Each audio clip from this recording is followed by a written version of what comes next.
સૌ વાલા મિત્રોને મારા જય સિયારામ। હું દુષ્યંત પાઠક આપની સેવામાં શ્રી હનુમાનજી દાદાની કૃપાથી એક નવા વિડીયો સાથે હાજર છું। તો વાલા મિત્રો, આજનો ઉપાય આ વિષયની અંદર તારીખ છે 19મી નવેમ્બર 2025 ને વાર છે બુધવાર। પંચાંગ કહે છે કારતક મહિનો, કૃષ્ણ પક્ષ ચાલી રહ્યો છે, સ્વાતિ નક્ષત્ર, સૌભાગ્ય યોગ છે, તુલા રાશિનો ચંદ્ર અને વૃશ્ચિક રાશિનો સૂર્ય છે। અશુભ સમયની જો વાત કરીશ તો યમઘંટ સવારે 8:06 થી 9:28 સુધી છે અને રાહુકાળ બપોરે 12:12 થી 1:34 સુધી છે। આ બંને સમય અશુભ સમય કહેવાય। અશુભ સમયમાં કોઈ પણ પ્રકારનું શુભ કાર્ય ન થાય। વાલા મિત્રો, શુભ કાર્ય કરવા માટે સારું ચોઘડિયું, સારું મુહૂર્ત લેવું જોઈએ, જેમાં અભિજીત મુહૂર્ત 11:50 થી 12:34 સુધી રહેશે। તો વાલા મિત્રો, આ શુભ મુહૂર્તની અંદર કોઈ પણ પ્રકારનું શુભ કાર્ય તમે કરી શકો। આજના ઉપાયની અંદર વહેલી સવારે તમે નાહવા માટે બેસો ત્યારે ગુલાબજળ લેવાનું છે 4 ચમચી અને પાણીની ડોલમાં પધરાવવાનું છે, સાથે 1 ચમચી હળદર પધરાવવાની છે। આ બે કાર્ય થઈ જાય, બંને વસ્તુ મિક્સ થાય તે પાણીથી જ તમારે નાહવાનું છે। ત્યાર પછી ચોખ્ખું પાણી તમે ઉમેરી શકો, સાબુ અને શેમ્પૂનો ઉપયોગ પણ કરી શકો।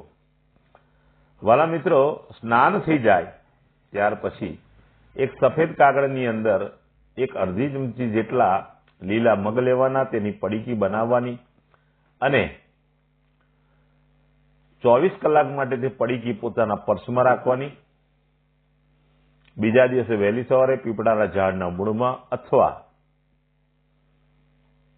દેવ મંદિરે જઈને મૂકી આવવાની। ત્યાર પછી ગણપતિ દાદાના મંદિરે જવાનું છે। દરો અને ગોળ શ્રી ગણપતિ દાદાને અર્પણ કરવાના। સંધ્યાકાળે પશ્ચિમ દિશા તરફનું મુખ રાખવાનું। શ્રી હનુમાનજી દાદાને કાગભૂષણડી રામાયણ તથા એક હનુમાન ચાલીસાનો પાઠ અર્પણ કરવાનો છે। એનાથી આગળ કહીશ કે રાત્રે સૂતી વખતે તમારી જ પથારીમાં પલાઠી વાળીને બેસી જવાનું છે અને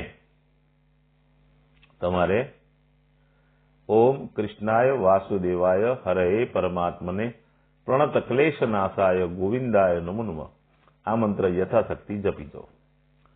જે મારા વાલા મિત્રનો જન્મદિવસ તારીખ 19મી નવેમ્બર 2025 અને બુધવારના દિવસે છે, તેમને મેં કહ્યું તે પ્રમાણે સ્નાન કરવાનું છે।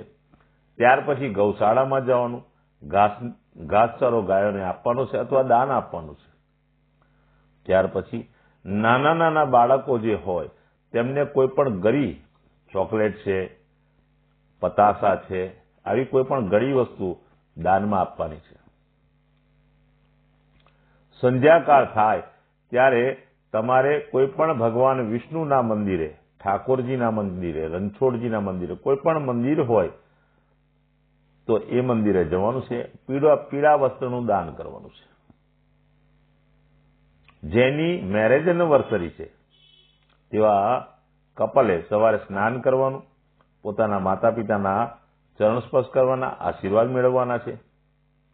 ત્યાર પછી ગાયોને ઘાસનું દાન આપવાનું છે।